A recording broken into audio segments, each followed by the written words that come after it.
Two terrorist organizations have united, and the terrorist government has been sworn in for the Palestinians living in Gaza and the West Bank. Welcome to the Bible in the News. This week's disturbing news has overshadowed world events and rocketed Israel back to the front page. Reuters reported Monday Palestinian President Mahmoud Abbas swore in a Palestinian unity government on Monday under the reconciliation deal with Hamas Islamists that led Israel to freeze U.S.-brokered peace talks with the Western-backed leader. This brings together the two sides which have been engaged in a civil war for the past 7 years. Mr. Abbas, who heads the mainstream Fatah movement, has said the 17-member cabinet would be comprised of unaffiliated ministers and that it would strive to pursue peace despite Hamas's refusal to accept coexistence with Israel. Today, he said, after announcing the government of national unity, we declare an end of division that caused catastrophic harm to our cause. Hamas has run the Gaza Strip since seizing the territory from Fatah forces in a brief civil war in 2007. Past reconciliation efforts, largely brokered by Egypt, have failed over power sharing.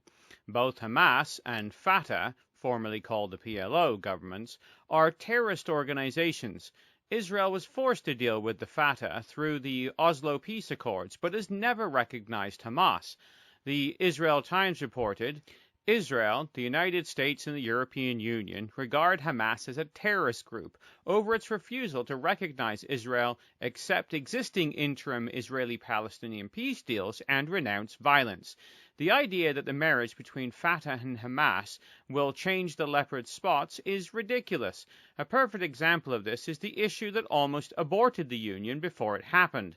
In an article published on June 2nd, Eretz Sheva reported the following. Hamas informed Fatah earlier on Monday that it would refuse to join the unity government being unveiled at 1 p.m. local time unless its demands regarding the Ministry of Prisoners were met. However, in a last-minute move, the two sides apparently reached a compromise, by which the Ministry of Prisoners will not be cancelled. End quote. The dividing issue was the Ministry of Prisoners, which Hamas held Fatah hostage over. The Mayan news agency reported the Hamas movement won't agree to announce a unity government without a Ministry of Prisoners, and the Fatah has already been notified of that irrevocable decision, Abu Zuhri declared Monday. End quote. Well, one might ask, what on earth is the Ministry of Prisoners? When have you ever heard of such a ministry before? Well, the Ministry of Prisoners is described by Eretz Sheva. Palestinian Media Watch has documented repeatedly that according to the PA law and practice, the PA does not give stipends to terrorist prisoners' family, but salaries to the terrorist prisoners themselves. End quote. Translation, the Ministry of Prisoners is the practice of paying terrorists and their families a salary while they sit in Israeli jails for crimes of terrorism. Well, if this isn't state-sponsored terrorism, then what is? Right in its birth, the new government has embraced terrorism, rewarding those caught in the act with a salary. Not only is it sponsored, it's paid for and consequently supported. The words of Isaiah come to mind. Woe to them that call evil good and good evil, that put darkness for light and light for darkness, that put bitter for sweet and sweet for bitter. Woe to them that are wise in their own eyes and prudent in their own sight. Woe to them that are mighty in drink, and men of strength to mingle strong drink, which justify the wicked for reward, and take away the righteousness of the righteous from him. Isaiah 5, verses 20 to 23. Wickedness is rewarded by this government, and what's worse, it is internationally endorsed. However, the thinly veiled unity that was reported by Eretz Sheva on Friday, over 100 members of Hamas were arrested in Hebron by Fatah, and members of Fatah were arrested in Gaza. Fistfights broke out in Gaza where Fatah supporters were paid while Hamas was not. This behavior speaks to the character of Ishmael, of whom it was prophesied in Genesis 16, verse 12, he will be a wild man, his hand will be against every man, and every man's hand against him, and he will dwell in the presence of all his brethren. Well, the Israeli Prime Minister Benjamin Netanyahu urged world leaders not to rush into recognition of the new Palestinian government, saying it would serve as a front for Hamas and strengthen terrorism. Aretz Sheva reported on Tuesday both Netanyahu and the ministers agreed not to engage politically with the new government as part of a policy not to negotiate with terrorists. Several ministers encouraged Netanyahu to oppose additional sanctions on the Palestinian Authority, or the PA, as part of the move, noting that both Fatah and Hamas are responsible for encouraging terror attacks against Israel, and that the sanctions would press the point that Israel will not tolerate the justification of a Palestinian Arab government run by terrorists, whether the international community approves or not. Netanyahu stated at the end of the meeting, the PA chairman, Mahmoud Abbas, said yes to terror and not peace. It is the direct continuation of Abbas's policy to refuse peace, while Israel has made courageous and painful steps for the political process and remains committed to peace.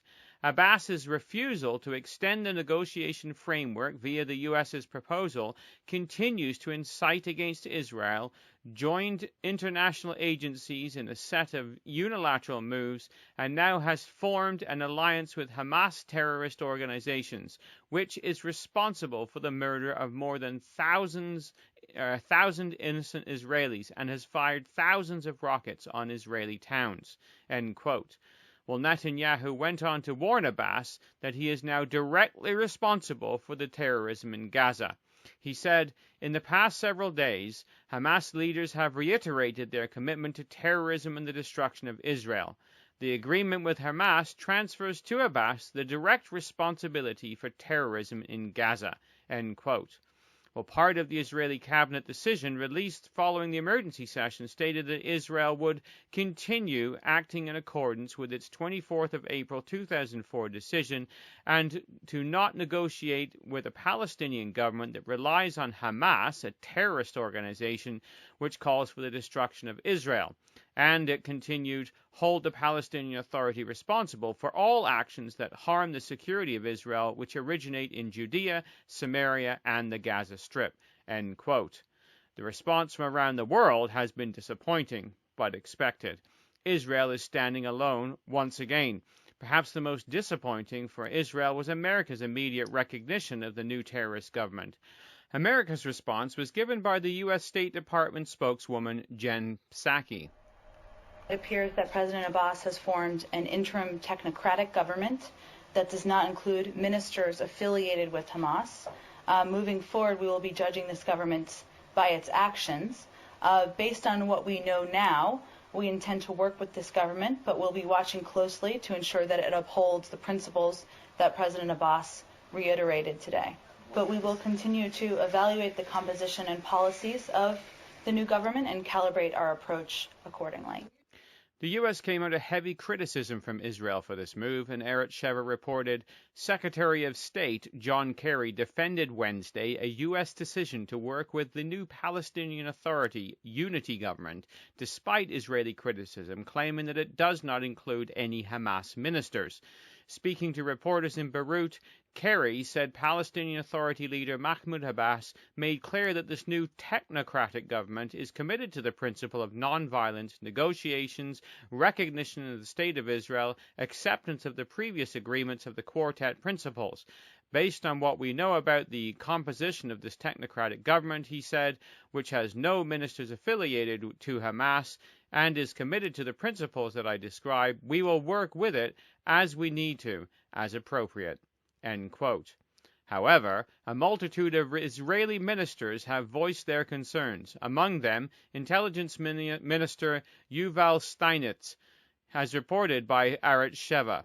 He said, "We must ask, do they intend to ask Mahmoud Abbas and his government to publicly return to its principle of absolute demilitarization that was a founding of the Oslo Accords and to start dismantling and destroying thousands of missiles, most of which were shipped from Iran, from Gaza?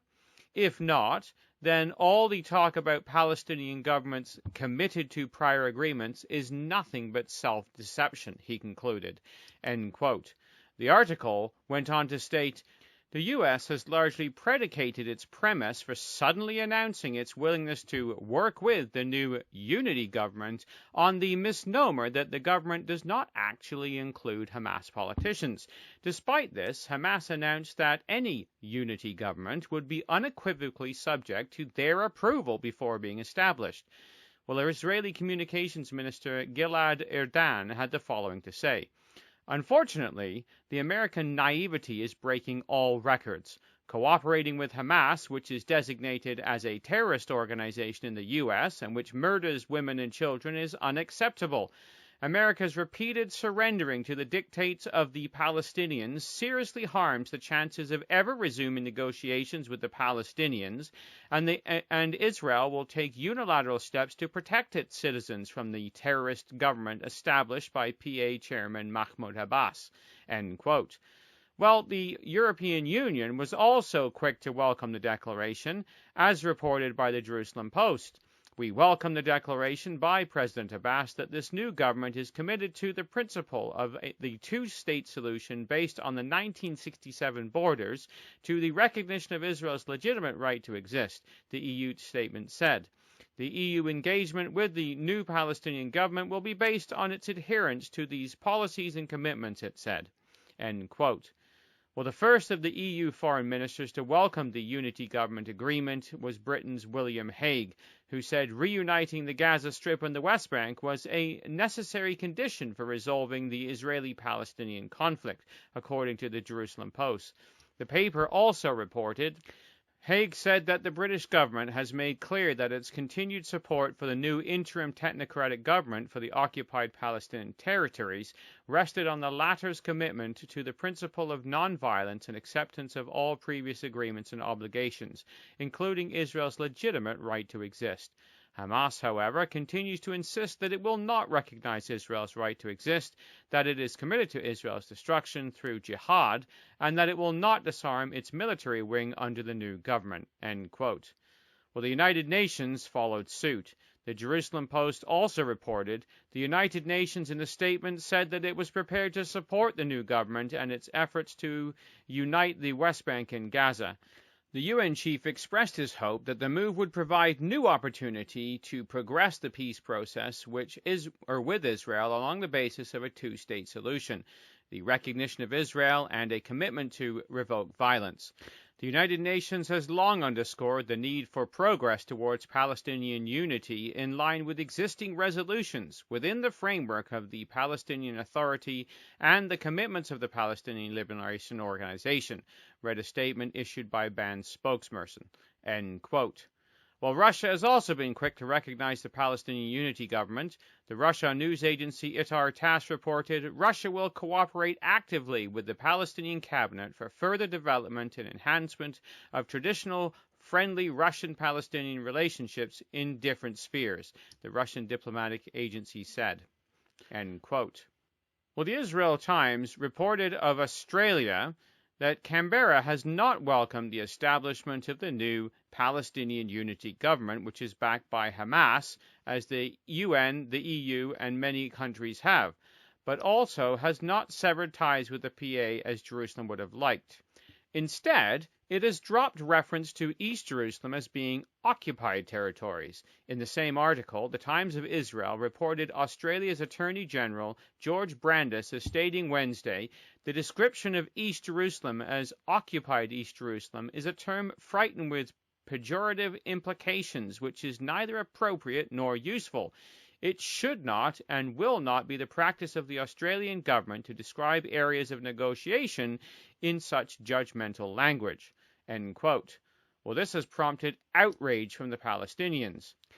Canada has also adopted a wait-and-see approach. On Friday, the Ottawa Citizen reported Canada has concerns about the new unity government supported by Hamas. Spokesman Adam Hodge said in a statement, Hamas is a listed terrorist organization under Canada law, one that is responsible for the murder of countless innocent Israelis.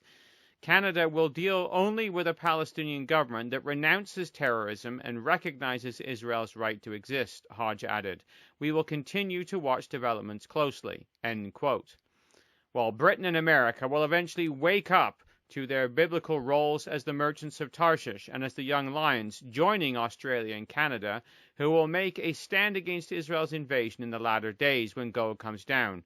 As we read in Ezekiel chapter 38, verse 13, Sheba and Dedan and the merchants of Tarshish, with all the young lions thereof, shall say, Art thou come to take a spoil? Hast thou gathered thy company to take a prey, to carry away silver and gold, to take away cattle and goods and a great spoil?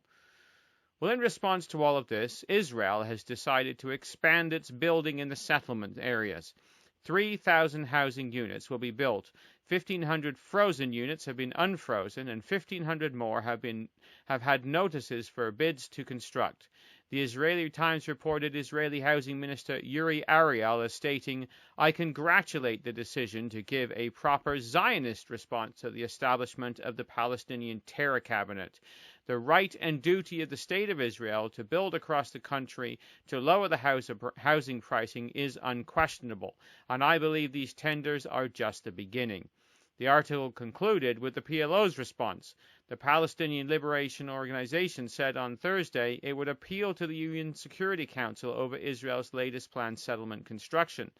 The executive committee of the PLO views the latest escalation with the utmost seriousness, Hanan Ashwari said in an English-language statement. The committee will counter it by addressing both the United Nations Security Council and the General Assembly as the proper way of curbing this grave violation and ensuring accountability, she added. The Israeli Times added, Mahmoud Abbas's advisor, Nabil Abu Rudina, said the Palestinian reaction will be unprecedented. End quote. The situation continues to boil up. The target is and has been for the past several years the religious settlers and the West Bank, an area referred to biblically as the Mountains of Israel. The crisis has pushed Israel towards fulfilling Bible prophecy. The Bible tells us the target of the Gogian invasion. We read in Ezekiel 38, verses 8 to 12, After many days thou shalt be visited. In the latter years thou shalt come into the land that is brought back from the sword, and is gathered out of many people, against the mountains of Israel, which have always been waste, but is brought forth out of the nations, and they shall dwell safely, all of them. Thou shalt ascend and come like a storm, and shall be like a cloud to cover the land, thou and all thy bands, and many people with thee. Thus saith the Lord God, it shall come to pass that at the same time shall things come into thy mind, and thou shalt think an evil thought, and thou shalt say, I will go up to the land of unwalled villages. I will go to them that are at rest, that dwell safely, all of them dwelling without walls, and having neither bars nor gates, to take a spoil and to take a prey, to turn thine hand upon the desolate places that are now inhabited, and upon the people that are gathered out of the nations, and have gotten cattle and goods, and dwell in the midst of the land. End quote. The mountains of Israel and the midst of the land is the area called the West Bank today. This is the issue with many nations who are turning their backs on Israel. This is where the nations of the world will come down and carve up the land of Israel, distributing it amongst themselves, not the Arabs. We read in Joel chapter 3, verses 1 to 2, For behold, in those days, and at that time, when I shall bring again the captivity of Judah and Jerusalem, which is after 1967, I will also gather all nations, and will bring them down to the valley of Jehoshaphat. And I will plead with them there for my people Israel, and for my heritage Israel, whom they have scattered amongst the nations, and parted my land. Well, the phrase parted my land is the Hebrew word shalak, meaning to divide, to share, to plunder, to assign or distribute. Note that it's God's land. He has given to it his heritage Israel. But the nations will invade and divide it up amongst themselves. This will provoke a response from Almighty God such as the nations have never witnessed, when God will cause his mighty ones to come down and judge the nations round about. Joel 3, verse 11. Well, as we anticipate the return of Christ, when Russia, Europe, and the hosts aligned with it are destroyed upon the mountains of Israel, and Israel is redeemed, we continue to watch the Bible in the News. This has been Jonathan Bowen joining you at BibleInTheNews.com.